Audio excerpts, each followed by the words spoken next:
Pada tanggal 12 Agustus lalu, gajah-gajah di Bali Zoo mendapatkan hadiah istimewa berupa makanan favorit mereka. Bukan karena ulang tahun, melainkan setiap tanggal 12 Agustus diperingati sebagai World Elephant Day.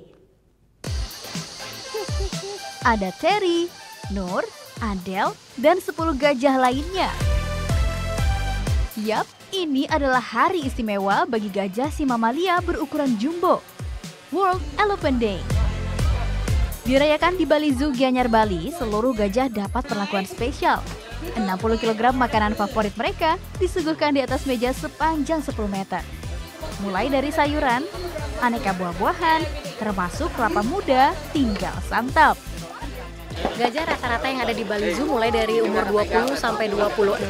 Pada hari ini kita menyiapkan 60 kilo makanan spesial untuk mereka, yang mana setiap harinya gajah-gajah ini 25 kilo per gajah satu hari.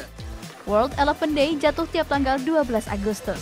Diperingati sejak 2012 lalu sebagai ajang kampanye pelestarian gajah yang kian memprihatinkan.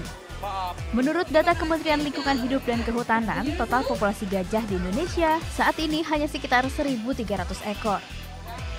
Surya Sanjaya melaporkan untuk NET.